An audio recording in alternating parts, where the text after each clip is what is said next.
Sabe aquele meme? Eu só acredito vendo. Eu vendo não acredito. Você já deve ter visto um meme como este por aí na internet. Normalmente envolve uma situação inacreditável que, se você só ouvisse alguém falar, você diria: eu só acredito vendo. Ah, não, isso aí eu não acredito. Só acredito se eu vir com estes olhos aqui. Aí a pessoa mostra o vídeo para você, você fala. A primeira coisa que você fala é: não acredito. Não é? Pois é um meme porque é engraçado. As pessoas falam: eu só acredito vendo, mas quando elas veem, elas falam: eu não acredito, não é possível. Pois é, o ser humano é assim, ele é muito curioso. Aliás, isso aconteceu lá na época do Senhor Jesus. Vamos ler aqui a história de Tomé. Tomé foi conhecido, infelizmente, um dos 12 apóstolos, mas conhecido pelas razões erradas. Ele se tornou conhecido entre os 12 como Tomé duvidador. Por quê? Diz o texto lá em João, capítulo 20, versículo 24, que Tomé, um dos 12, chamado Dídimo, não estava com eles quando veio Jesus. Jesus já havia ressuscitado aqui e havia aparecido para alguns dos seus discípulos. Mas quando Jesus havia aparecido para estes alguns, Tomé não estava com eles. Fazendo o quê? Ninguém sabe. Não é? Mas sabe aquela pessoa perdida, dispersa? Pois é, Tomé não estava ali no momento tão importante que Jesus se apresentou aos seus discípulos. Disseram-lhe, pois, os outros discípulos: vimos o Senhor. Os discípulos, você pode imaginar, Jesus tinha acabado de morrer 3 dias antes, e agora os discípulos veem Jesus ressuscitado, voltou dos mortos. Tomé não estava ali. A primeira coisa que eles falam quando encontram Tomé é: nós vimos o Senhor, ele ressuscitou. Mas Tomé lhes disse: se eu não vir o sinal dos cravos em suas mãos, os cravos na cruz, se eu não vir o sinal dos cravos em suas mãos, e não puser o meu dedo no lugar dos cravos, e não puser a minha mão, quer dizer, para ele não era suficiente ver só, não. Ele tinha que colocar o dedo. Ele não acreditava nem nos olhos dele, né?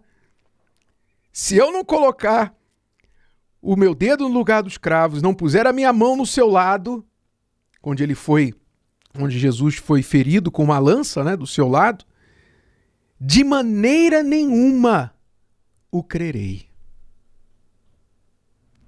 Aí você entende por que ele herdou esse título, Tomé o duvidador. Tudo bem. E ele manteve a sua posição. Não acredito não, vocês estão inventando. Vocês devem ter visto um fantasma, devem estar delirando, alguma coisa assim. 8 dias depois, estavam outra vez os seus discípulos dentro e com eles Tomé. Chegou Jesus, estando as portas fechadas, e apresentou-se no meio e disse: paz seja convosco. Depois disse a Tomé: põe aqui o teu dedo, Tomé, e vê as minhas mãos. E chega a tua mão e põe-na no meu lado. E não sejas incrédulo, mas crente. E Tomé respondeu e disse-lhe: Senhor meu e Deus meu. E disse-lhe Jesus: porque me viste, Tomé, creste. Bem-aventurados os que não viram e creram. Que lição magnífica isso, porque nós vemos, por exemplo, hoje em dia, isso sempre aconteceu. Se aconteceu entre um dos 12 apóstolos, você pode imaginar o resto das pessoas, as demais pessoas.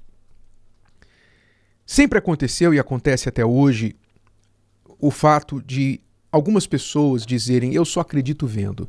Eu sou uma pessoa muito lógica, eu sou uma pessoa muito factual, sabe? Eu gosto de ver as coisas, eu acredito na ciência, eu acredito na prova das coisas, nos fatos. Se para mim não puder provar, então eu não acredito. Pois é. Mas mesmo estas pessoas que se orgulham de serem céticas e acreditarem só no que elas veem, elas não estão sendo verdadeiras. Elas não estão sendo sinceras com elas mesmas. Por quê? Vamos pensar aqui. Você realmente só acredita naquilo que você vê? Realmente? Porque é impossível você ver tudo para você poder acreditar nas coisas, pelo menos nas coisas que você precisa utilizar no dia a dia. Por exemplo,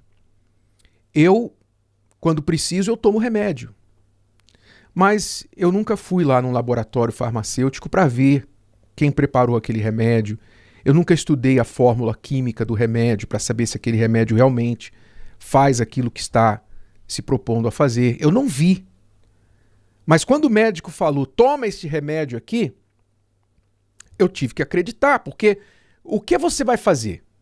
A alternativa ao acreditar é você estudar medicina, física, farmacêutica e descobrir primeiro o que é aquele remédio para depois você tomar, não é isso? Você tem que ver para crer, então você tem que estudar tudo sobre aquele remédio antes de tomar. Mas quem é que faz isso? Quase ninguém. Nem os próprios médicos sabem de todos os remédios. Conhecem tudo sobre os remédios que eles receitam. Nem eles. Mas as pessoas tomam os conselhos na base da fé. Não, se o médico consultou, então é porque é bom. Não, se esse laboratório farmacêutico fez esse remédio, lançou esse remédio no mercado e está lá escrito na bula que ajuda para isso e para isso, bom, eles devem ter testado isso, o governo deve ter verificado, alguém verificou. E eu acredito nesse alguém, então eu vou tomar. Assim é. Seja com o remédio, seja quando você pega uma condução, você acredita que o motorista está habilitado, você pega um avião, você acredita que o avião não vai cair, aí você não entende nada de aviação, você não entende nada de engenharia aerodinâmica, você não entende nada disso. Você não conhece, você nem vê o piloto na maioria das vezes, mas você acredita que o avião passou pela manutenção necessária, que o clima vai estar favorável, não é isso? São tantas variáveis, tantas coisas que podem dar errado, que você não quer nem pensar, porque se você pensar, você não entra no avião. Então você tem que pegar o avião baseado em quê? Na fé. Sem ver. Sim ou não. E assim é na vida. Então quando a pessoa diz assim, eu só creio vendo, ela não sabe que ela está mentindo para ela mesma. Ela está mentindo para ela. E ela só aplica isso normalmente em relação a Deus. Ela engole os camelos e coa o mosquito. Ela acredita em Papai Noel, né? Figuradamente falando. Ela acredita em coisas questionáveis neste mundo, coisas passíveis de falha, mas em Deus, o Criador, ela quer questionar e só vai crer se ela só vai crer se ela ver primeiro, tocar com as mãos e etc, etc. Então, por isso, essas pessoas, infelizmente, elas passam por um bloqueio, é um bloqueio espiritual, porque elas não conseguem entender que elas não estão aplicando a mesma lógica que elas dizem tanto crer e seguir para as coisas de Deus. Entenda que Deus, por outro lado, ele não espera que nós sejamos irracionais. Deus nos deu um cérebro. E a fé precisa ser inteligente. Por isso Deus deixou a palavra dele, a Bíblia, palavras para que nós possamos ler, pensar, pesar, raciocinar. Deus não deixou figuras. Ele não deixou desenhos. Ele nem permitiu imagens dele mesmo para que as pessoas não viessem se emocionar vendo alguma imagem. Ele deixou palavras, instruções, direções para que as pessoas pudessem usar da cabeça, da inteligência, parar e pensar. Então Deus espera que a nossa fé seja inteligente. Mas existe o limite da inteligência humana quando então há necessidade da fé. Assim como você usa a fé para as outras coisas naturais da vida, não é muito você pedir, ou Deus pedir que você use da fé no que diz respeito a Ele. Se nós confiamos em médicos, confiamos em motoristas, em pilotos de avião, em mecânicos de manutenção e tantas outras pessoas no mundo, então por que não devemos acreditar em Deus, no Criador, mesmo sem ver? Jesus disse: bem-aventurados os que não viram e creram. Até porque, entenda, se você tem que ver, já não é mais fé. Se você vê, você não precisa de fé. Mas, por isso, Deus deixou a fé para que nós tivéssemos acesso a Ele. Somente pela fé se tem acesso a Deus, para que seja pelo meio daqueles que creem, pelo meio da fé daqueles que escolhem crer, e eles possam ter acesso a Deus, ao Salvador, e não pela sua condição social, nem intelectual, nada disso, mas pela fé. É pela fé que se é salvo, é pela fé que se agrada a Deus. E a fé é uma escolha e também questão de inteligência. Se o vídeo de hoje te ajudou, você conhece alguém que vai ser ajudado por essa mensagem, passe adiante. E se você ainda não se inscreveu aqui no canal, inscreva-se agora. Até a próxima.